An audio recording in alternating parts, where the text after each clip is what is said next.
Olá, eu sou a Neuza Alexandrina e dou-vos as boas-vindas a mais um episódio do Eixos e Nexos.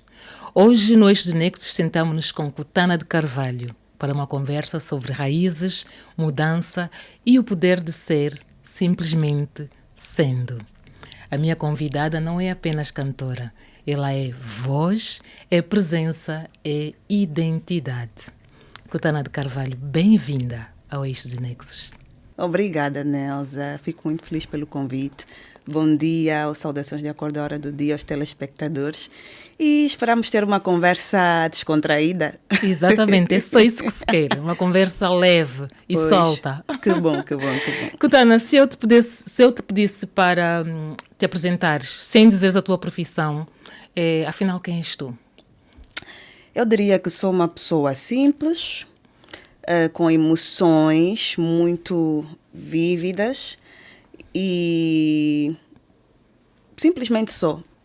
Eu tenho dificuldades de falar sobre mim, entende? Mas eu acho que facilmente falamos dos outros, mas de nós é realmente mais difícil. Sim, sou uma pessoa resiliente, as pessoas consideram-me uma pessoa comunicativa, portanto, consideram-me também uma pessoa inspiradora e amiga dos seus. Portanto, preocupo-me bastante com causas nobres, com causas que fazem sentido para a evolução da sociedade e para também desenvolvimento interpessoal. Muito bom.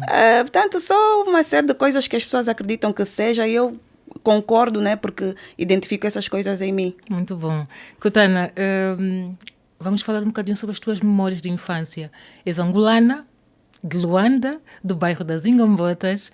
Que memórias é que guardas da tua infância em Luanda? Eu tive uma infância como qualquer outra criança, uma infância alegre, porque quando se é criança a gente não tem noção sobre a vida, a gente só vive, a gente só está. Que bom que é. E Então eu tenho memórias de brincar no terraço com os vizinhos, filhos dos vizinhos. Tenho memórias de, por exemplo, lá nas Ingombotas, quando fosse a energia, os vizinhos todos desciam, ficavam todos debaixo do prédio. Então eu tenho essa memória de interação com os vizinhos, com as pessoas. E acredito ter uma infância muito bonita, muito alegre. As pessoas dizem que eu fui uma criança muito extrovertida, uma criança de certa forma também traquina, cheia de energia, e uma criança também que cresceu com um posicionamento muito forte. Eu era aquele tipo de criança que quando quisesse alguma coisa, os adultos tinham que me dar. Eras persistente. Eu era persistente, mesmo quando tivesse... Lembro-me que quando chegasse aquele momento de fome, se eu tivesse fome, alguém tinha que arranjar qualquer coisa para eu comer, porque senão eu fazia confusão, deitava-me no chão, fazia drama e era uma criança assim muito expressiva, né? E sim, a minha infância foi muito linda nas Ingombotas, com os meus vizinhos todos. Muito bom. E que tipo de menina que tu eras? Já disseste que eras traquina, mas eu deixava saber, eras sonhadora, observadora. Quando te lembras desta fase da tua infância, que tipo de menina que tu eras? Era uma menina bastante criativa. Eu brincava de bonecas de papel. Na altura eu tinha uma irmã que agora já não faz parte do mundo dos vivos, mas... sinto muito. Obrigada. Nós brincávamos de boneca de papel. Aprendi com ela a fazer as bonecas de papel. E dentro desse mundo das brincadeiras eu ia criando roupas novas para as bonecas de papel. Portanto, eu ia criando dinâmicas de vivência nas nossas casas de brincadeira, não é? Eu lembro-me que eu pegava no ratinho pequeno, e amarrava a cauda do rato, a minha cadeira de brinquedo, e fazia aquele ratinho de cão de sala. É sério? Mas então, a criança é tão bom. É tão lindo, é tão lindo. E isso trazia-me assim... emoções bonitas. Eu entendia que viver era aquilo. Não tinha nada de regras, muitas regras, não é? Naturalmente, tive pais muito presentes, que educaram-me bastante, educaram-me muito bem, mas dentro daquilo que era o meu mundo, fora daquilo que era o olhar deles, eu fazia aquilo que eu quisesse fazer. Então, sim, eu acho que essa parte criativa também esteve muito presente na minha infância. E eu fazia, portanto, criava músicas, mesmo já naquela idade. E entendo que a pessoa que me tornei hoje tem muito a ver com a forma como cresci também. Por acaso eu ia fazer essa pergunta, que tipo de influências é que, falaste um bocadinho dos teus pais, que tipo de influência é que eles tiveram na construção da mulher que tu és hoje? Sim, os meus pais, não obstante eu ter aquela liberdade sozinha, quando eles estivessem presentes, eles eram mesmo pais, de certa forma, rígidos. Onde, para eu brincar, eu tinha que brincar com a filha do amigo do pai, do vizinho que seja amigo, ou a filha da vizinha que seja amiga ou que fosse amiga da minha mãe. Com desconhecidos jamais? Com desconhecidos jamais. Então eu tive eles tiveram esse cuidado comigo, não é, de orientar-me. Portanto, eu ouvia palavras obscenas, mas eles diziam que eu não tinha que dizer palavras obscenas. Tanto que até hoje eu não uso palavras obscenas por causa da educação que eles deram-me. Não obstante ouvir, eu não adotei isso como minha forma de viver. Portanto, os meus pais sempre foram a minha base. Com eles aprendi as primeiras palavras, aprendi o que é a vida, porque a minha mãe sempre foi uma pessoa muito ligada ao negócio, ao empreendedorismo. E eu tenho memórias de quando ela fosse assim ao Roque Santeiro fazer compras do negócio, porque ela vendia debaixo do prédio. Revendia, né? Revendia, pois. Obrigada. E ela levava-me às vezes a fazer essas compras e eu já tinha contacto com a vida, o real sentido da vida, mesmo naquela fase.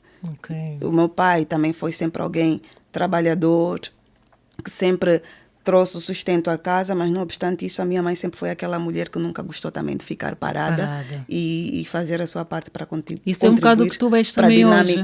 Sim, para a dinâmica da nossa vida em casa. Ok. Kutana, tu começaste a cantar aos 17 anos. Eu pergunto-me o que é que te moveu naquela fase, se houve assim algum medo ou se sempre houve uma certeza. É isto que eu quero. A música, não obstante ela ser a arte que eu adotei para poder me expressar, ela também foi uma decisão que eu tive que tomar. Okay.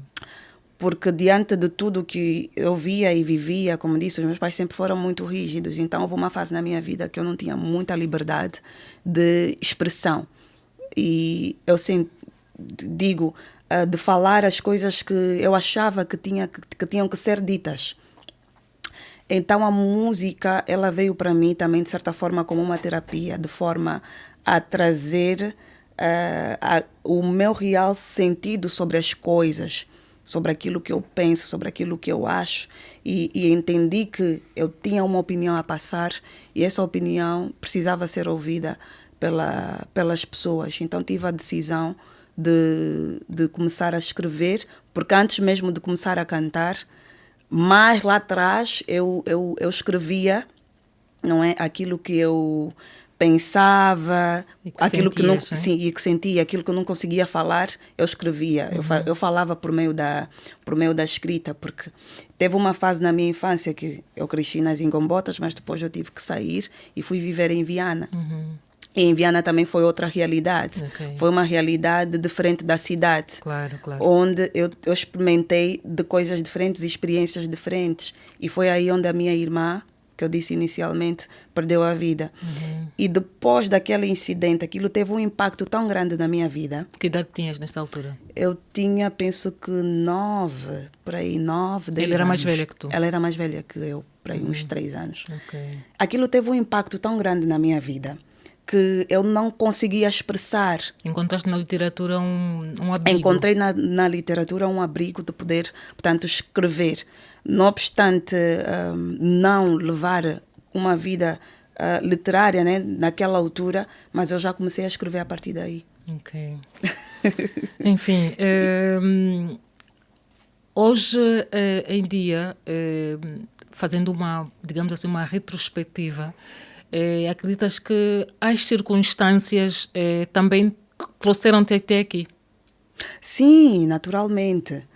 Porque eu tenho dito que muitas coisas que me acontecem ou que me aconteceram, elas tornaram-me na pessoa que sou. Ou seja, não foi nada premeditado. A vida foi acontecendo, as coisas foram acontecendo, consequentemente fui me tornando aquilo que, portanto, a vida me levava a ser. Exato. Eu me descobri na literatura escrevendo. Eu me reconheci, de certa forma, na música cantando, porque antes de gravar, eu já cantava. Então, eu acabei recebendo esse título fazendo as coisas, não propriamente preparando-me para. Ou seja, as coisas me tornaram. Ok. Mas E quando dei ainda... por mim, pois, as coisas foram se tornando mais sérias. E aí houve uma necessidade, sim, de posicionamento. Espera aí, está a acontecer isso. Há uma necessidade de posicionamento. Comecei a ganhar consciência sobre as coisas e comecei a buscar conhecimento nessas coisas que eu começava a desenvolver. Ainda assim, eu insisto um bocadinho nessa questão, porque eu quero perceber, cantar todos nós cantamos, né? Pois. Entre aspas, cantar todos nós cantamos. Sim, no entanto, quando é que percebes que realmente tens o talento? Como é que isso te começa, né? Decidiste um dia, bom, eu se calhar tenho uma boa voz, se calhar, como é que se foi? Eu quero tentar perceber este momento. Porque há pessoas que, por exemplo, okay. Começam a cantar na igreja, começam a cantar, a brincar em casa, fazem espetáculos, digamos assim, improvisados em casa. Como é que foi o teu processo? É sim, o meu pai gostava muito de música. Não obstante ele não ter investido nisso, né, na vida dele profissional, mas ele gostava muito de música. Eu tenho memórias do meu pai comprar instrumentos musicais e acho que ele tinha um projeto de poder investir nessa área musical. E eu cresci a ouvir muita música. Consequentemente, eu comecei a cantar também, não obstante, estou a ouvir, então eu cantava muitas músicas que eu gostava de ouvir. E depois comecei também a desenvolver esse lado, comecei a investigar mais, né? A comprar CDs, na altura vendiam, os vendedores ambulantes vendiam aqueles discos, os MP3. Exato. Então, eu comecei a desenvolver esse gosto e a comprar e a me atualizar sobre o mercado musical, sobre as músicas que estão na atualidade e assim.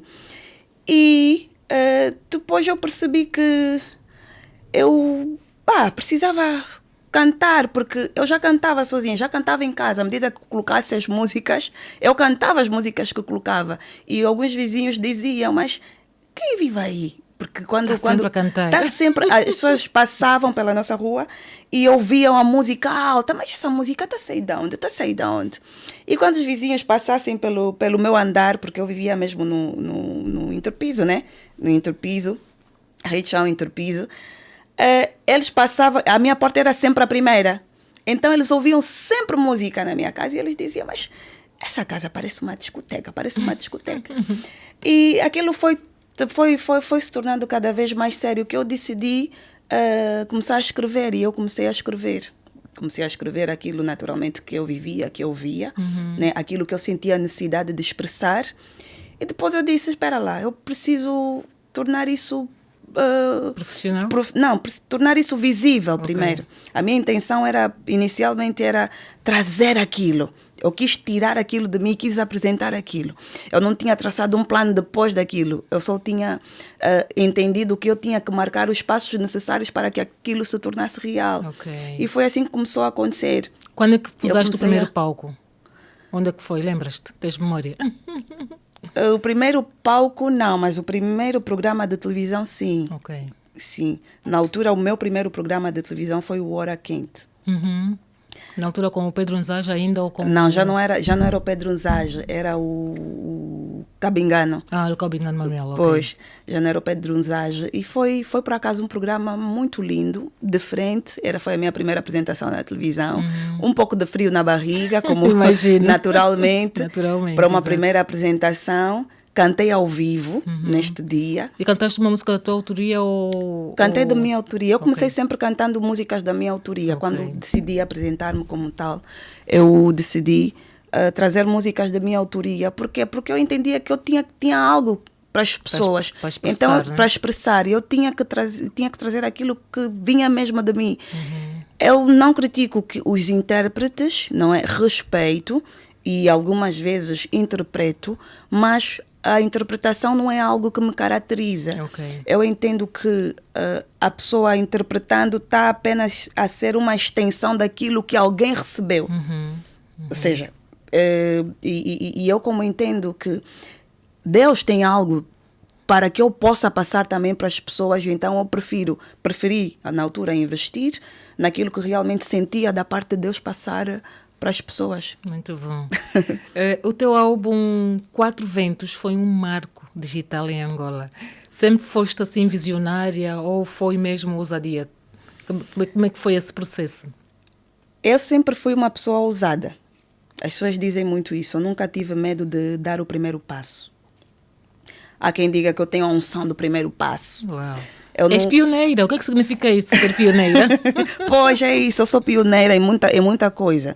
Não tenho medo dos obstáculos, não tenho medo das dificuldades que possam vir a acontecer. Na minha mente isso precisa ser feito, tem que ser feito. O que é que eu preciso, como é que preciso me posicionar para que isso possa se tornar de facto real? E é dessa forma que eu ando em tudo na minha vida. Eu não conheço o impossível. Para mim, o impossível pode se tornar possível, porque eu tenho uma fé em Deus, eu acredito em Jesus. E Lucas 1,37 diz que porque para Deus nada é impossível.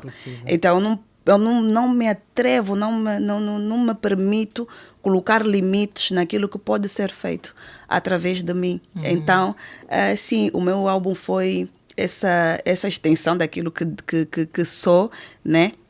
Me posicionei numa altura em que pouco ou nada se falava sobre álbum lançado exclusivamente nas plataformas digitais, onde a maior parte dos artistas ainda autografavam os álbuns no Parque da Independência.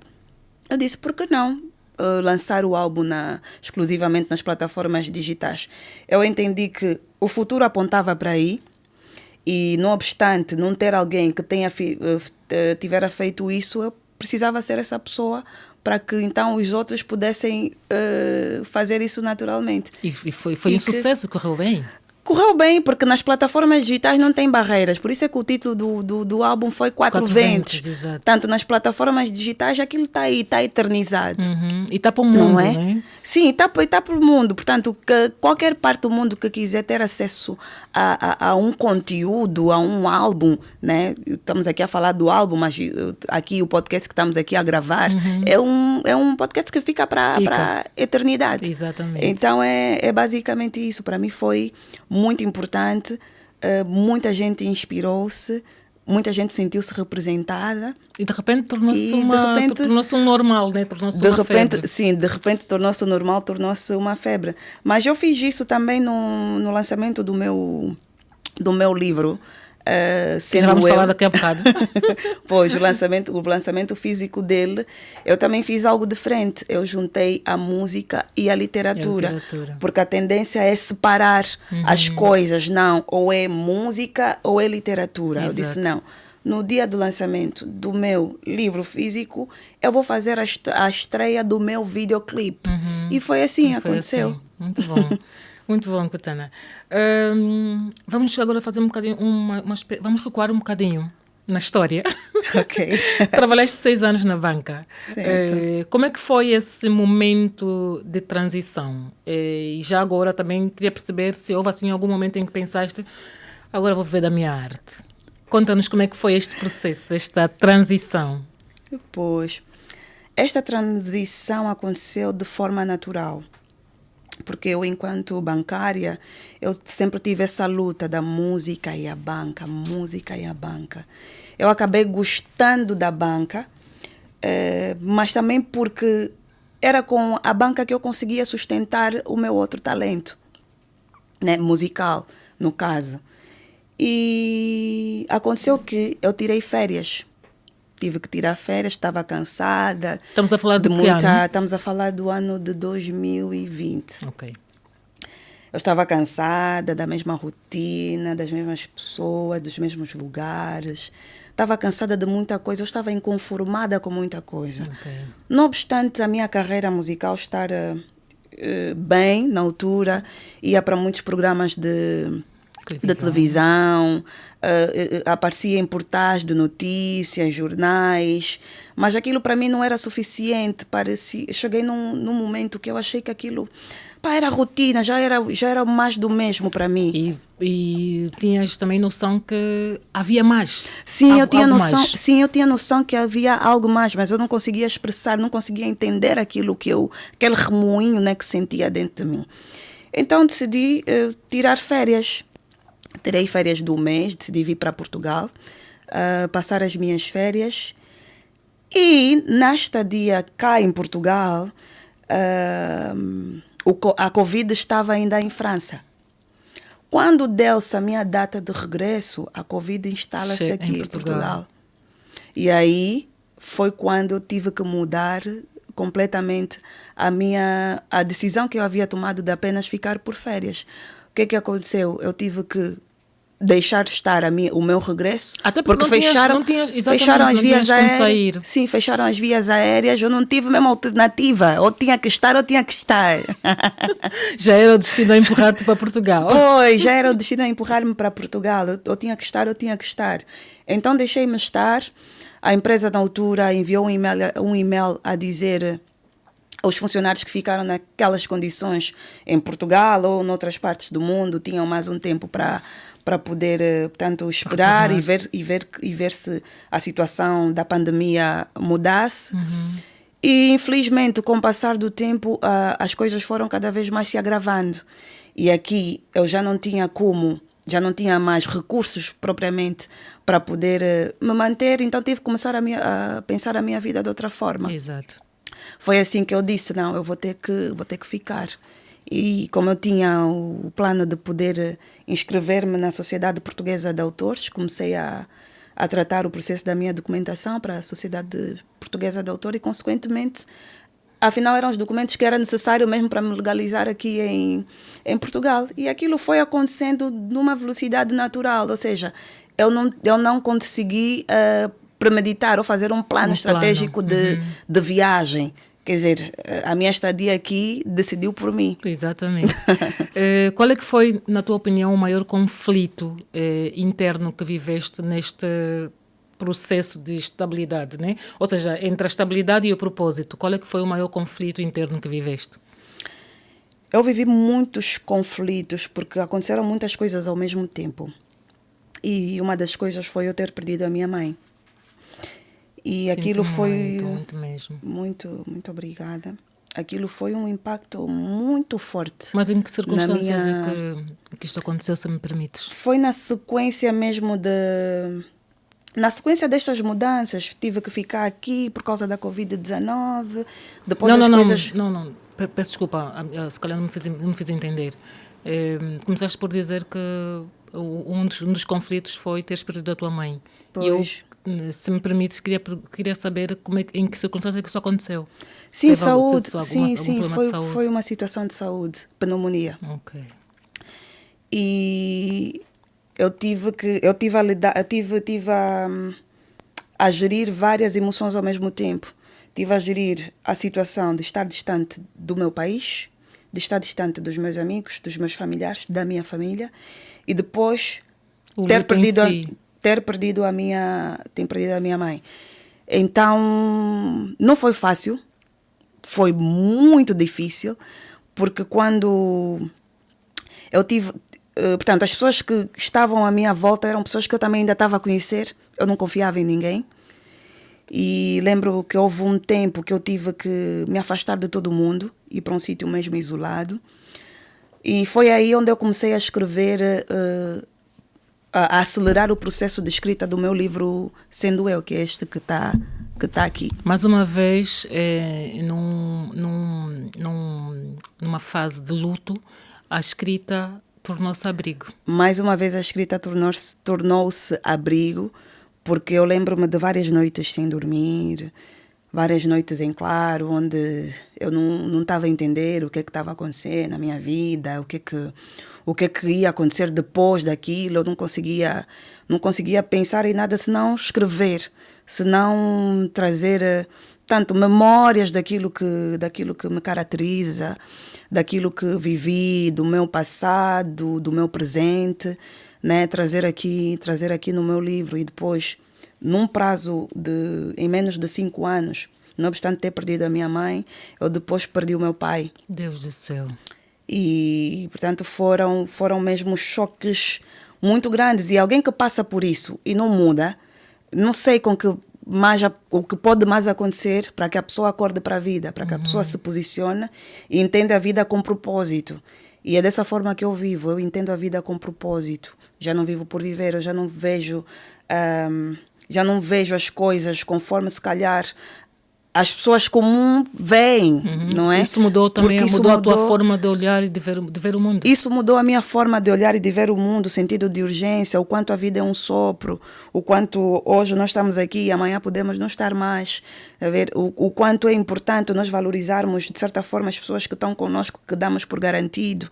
E o quanto é difícil, não é? Entender que nunca nos vamos poder ver. E se formos pessoas que não temos fé em Jesus, que acreditamos na ressurreição, aquilo é ainda muito mais catastrófico, porque há pessoas que entram em situações de depressão gravíssimas. Exatamente. Não conseguem mais se recompor. Por acaso ia perguntar mentalmente como é que te encontraste, né?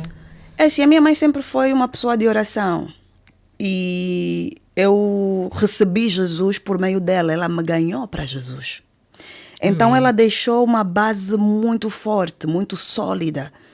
Eu lembro-me de vezes que eu fazia resistência para ir à igreja, para ir a algum evento que tenha a ver com a palavra, e a minha mãe estava sempre lá, a dizer, vamos, olha, na minha igreja tem isso, tem aquilo.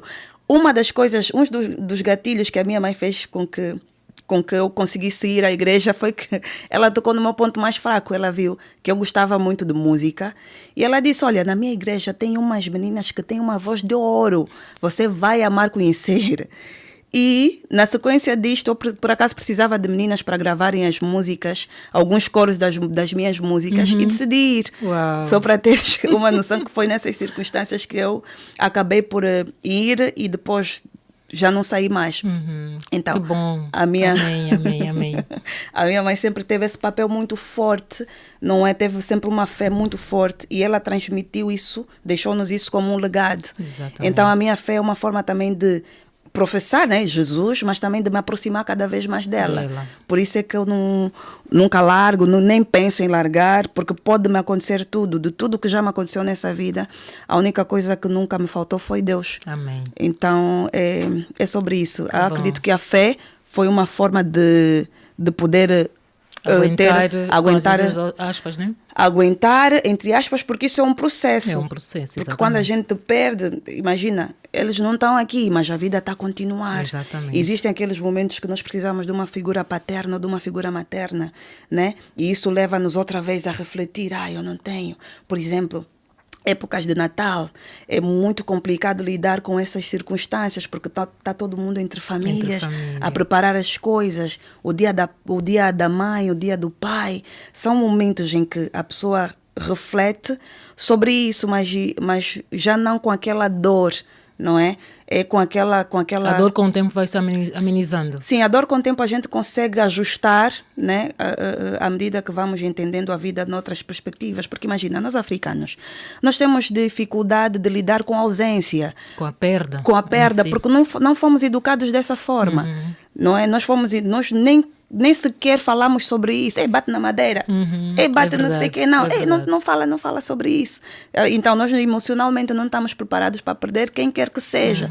Por isso, o processo de luto para nós é muito mais difícil muito comparativamente às pessoas de outras nacionalidades, de outra cultura, de outras culturas, por exemplo, aqui a Europa, onde já fazem planos pós-morte. Exatamente. Está a ver? Onde as pessoas já se preparam e até não têm Porque sabem, tanto como... sabem e têm que a morte é certa. É né? certa, não tem tanto comprometimento emocionalmente. Também vejo, às vezes, muitas pessoas, da forma como lidam com os pais, é muito diferente da nossa forma africana de lidar. É verdade. E por isso é que é muito mais difícil para nós superar essa questão.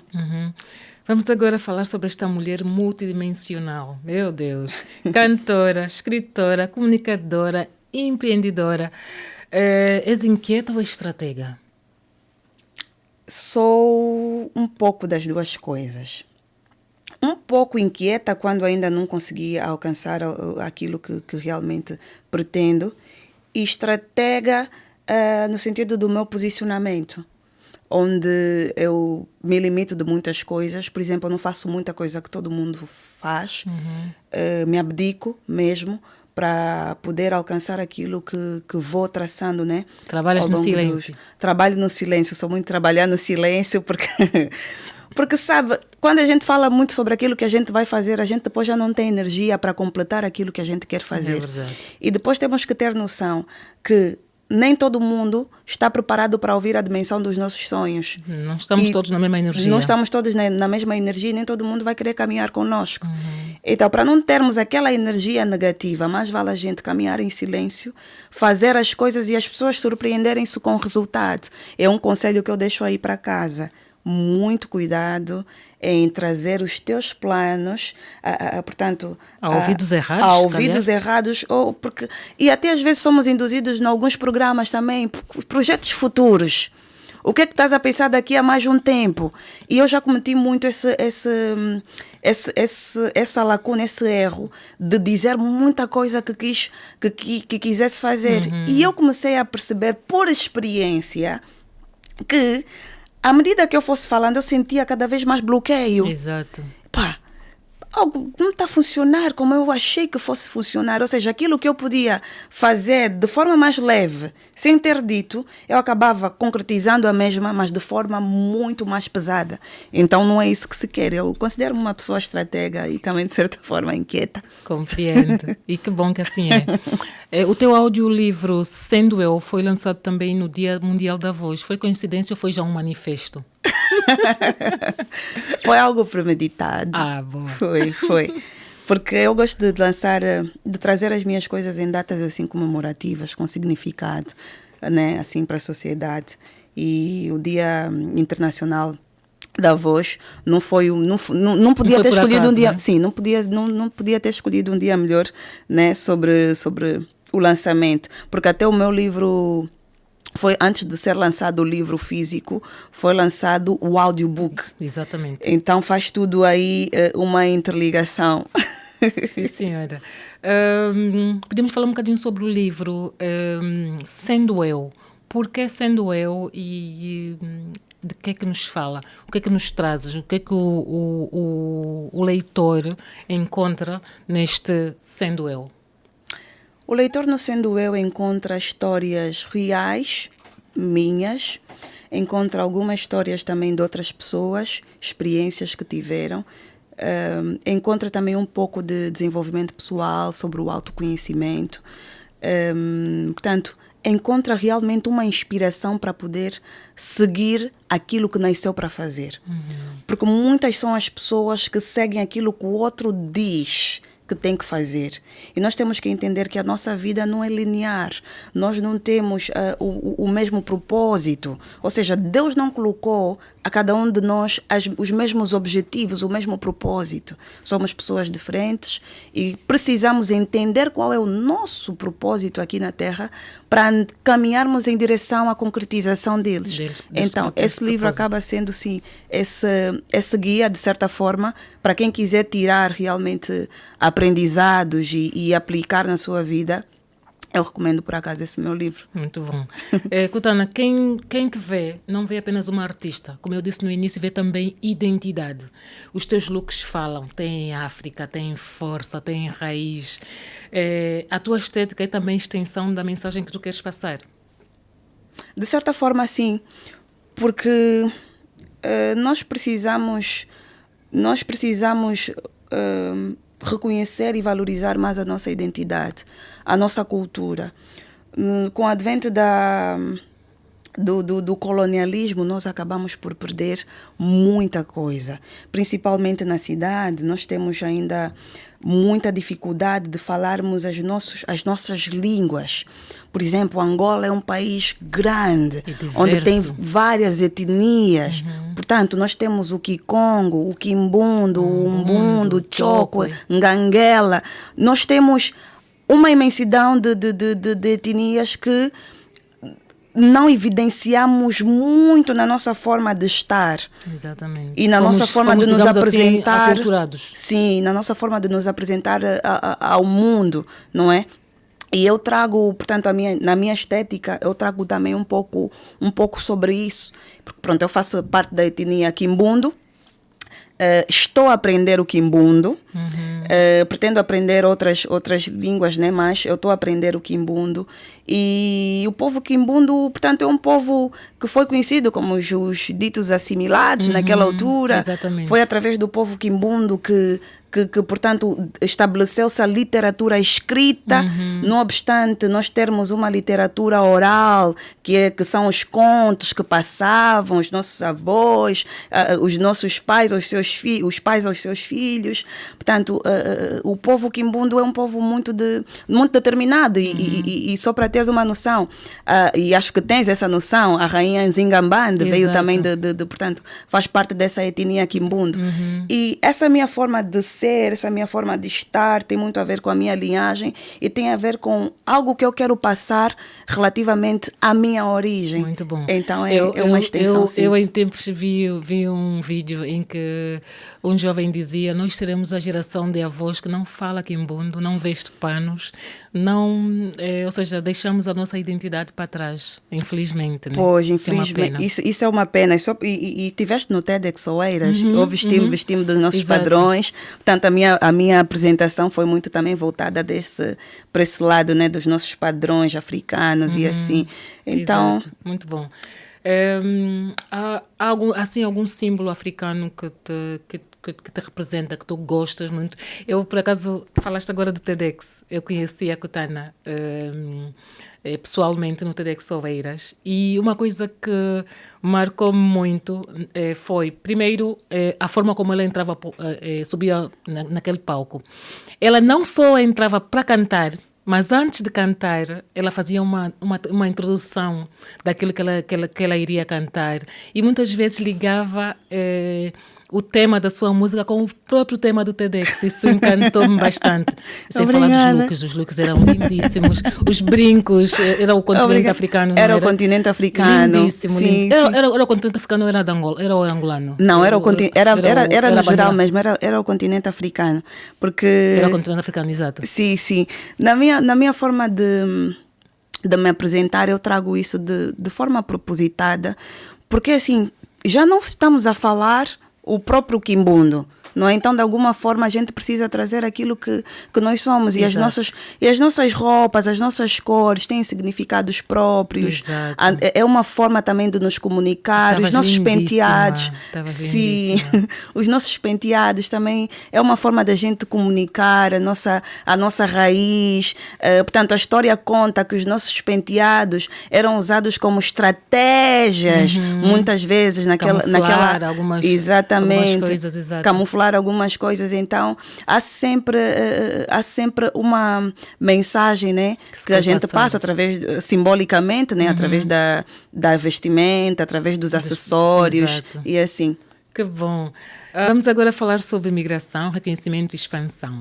Recebeste o Prémio de Mérito Migrante na Assembleia da República em Portugal. Esta foi uma distinção, mas tiveste outras também, como este que temos aqui. Mas é melhor que sejas tu a falar dessas distinções. O que significam para ti?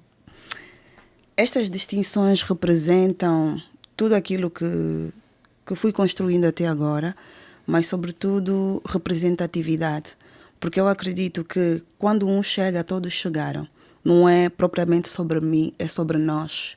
É sobre uma angolana, é sobre uma africana, é sobre África, é sobre portanto, a nossa identidade, a nossa cultura, aquilo que a gente faz a ser reconhecido, porque a semelhança de mim, muitas pessoas passam por situações idênticas e se sentem representadas de certa forma. Então eu entendo esses prémios com sentido de propósito. Por exemplo, este último prémio, eu dediquei... Que é o da gala de Prémios Líderes. Líderes Angola, pode tirar, sim. Eu dediquei ao meu pai e à minha mãe. Uau. Por quê? Porque sempre foram pessoas muito ligadas a causas sociais, de certa forma. A minha mãe foi enfermeira e a minha mãe sempre esteve ligada ao sindicato dos enfermeiros e participava também de campanhas, de manifestações relativamente ao estado da saúde no nosso país. Era uma pessoa que defendia causas também sociais, representava também os enfermeiros. O meu pai também foi um nacionalista. O meu pai foi um nacionalista patriota, alguém que defendia a pátria e lutou para defender a nossa pátria. Então eu não vi melhor forma de reconhecer aquilo que eles foram e aquilo que eles representam para mim, senão publicamente com este prémio Líderes Angola. E o prémio na Assembleia da República de Portugal foi algo muito, foi algo diferente para mim, gratificante. Foi a primeira vez e foi uma energia, uma sensação indescritível, onde quando dei por mim eu já estava na Assembleia da República, não é? A receber aquele prémio pela Associação Lusofonia, Como é que foste informada? E Cidadania. Portanto, eles ligaram para mim e disseram que tinham esse interesse de fazer essa homenagem. Uau, que bom. Quando desliguei a chamada, eu não estava ainda a acreditar até chegar o dia. Assim, até chegar o dia. E foi um dia emocionante, foi um dia muito de grande impacto para mim, a nível da minha carreira, né? E isso também fez-me pensar que, uau, é possível. É possível quando a gente trabalha com sentido de propósito, quando não pisamos por cima de ninguém para chegar onde chegamos, né? Entendemos que afinal é possível, ou afinal não precisa passar por cima de ninguém para chegar até aqui. Então para mim isso é gratificante. E é um prêmio coletivo. Exatamente. Representa a nós. Que bom, que bom, que bom. É nosso, né? É nosso, é nosso. Ai, Kutana, o teu mais recente trabalho chama-se A Mudança, certo? Certo. Que mudança é essa? É pessoal, é artística, é espiritual? Explica-me. A mudança faça em ti primeiro. A mudança pode significar muita coisa. Porque só olhando no termo mudança, nós podemos entender que nós queremos mudança em várias facetas da vida. Na área conjugal, que foi o que eu falei no TEDx Oeiras, na área conjugal, na área profissional, a nível dos nossos relacionamentos interpessoais, nós precisamos sentir, portanto, alguma mudança, né? E quando é pela positiva, é melhor. Mas nós temos que entender que, para podermos ver alguma mudança, nós precisamos, de certa forma, nos posicionar e começar esta mudança em nós. Ou seja, a mudança que queremos ver no mundo, na sociedade, a nível dos nossos relacionamentos, nós precisamos ser esta mudança. Porque a partir do momento, sim, porque a partir do momento que nós mudamos, as coisas à nossa volta mudam. Eu, quando fui escrevendo essa letra, era para um objetivo. Mas quando percebi, né, no processo criativo, ela começou a levar-me para outras coisas. Então comecei a escrever, portanto, que é importante a gente manifestar a mudança primeiro em nós, não é?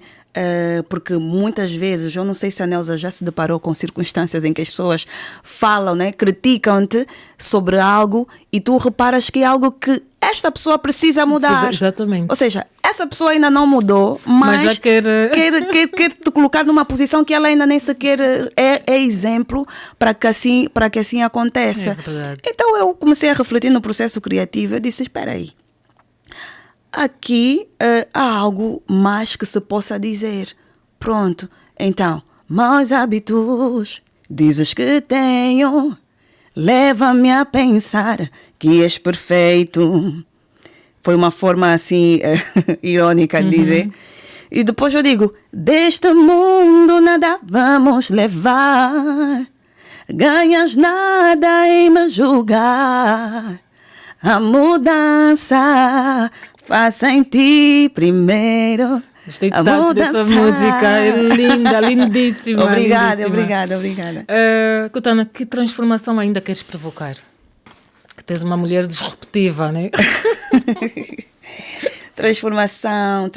Eu quero de facto que toda pessoa que tenha contato com aquilo que eu faço, com aquilo que eu apresento, possa viver mudança pela positiva nas suas vidas. Ou seja, é um compromisso que eu tenho para a transformação da vida das pessoas. Tanto que não meço esforço para que isso aconteça. Eu invisto tempo, invisto dinheiro, invisto a criatividade, invisto todas as ferramentas que me são possíveis para que as pessoas tenham contacto com aquilo que eu trago e para que elas possam ter e viver uma transformação genuína. Uau. Não é? Não é uma transformação razoável. Eu quero que as pessoas tenham mesmo uma transformação genuína e chegam e digam assim, Kutana, quando eu ouvi essa tua música, algo mudou na minha vida. Quando li o teu livro, algo mudou na minha vida. Quando te vi apresentar aquele programa, algo mudou na minha vida. Ou seja, este é o compromisso que eu tenho com o mundo, que eu tenho com a sociedade. E é desta forma que eu acredito que a gente pode construir uma sociedade melhor. É desta forma que eu acredito que a gente pode construir um mundo melhor. Uau! Não tem como bater palmas aqui. Kutana, vamos terminar. Mas que ela tem aqui agora primeiro para terminar um pequeno jogo. Okay. Que é de perguntas rápidas. É rápida, mas também podes fundamentar. Assim que está certo. Uma música que te representa.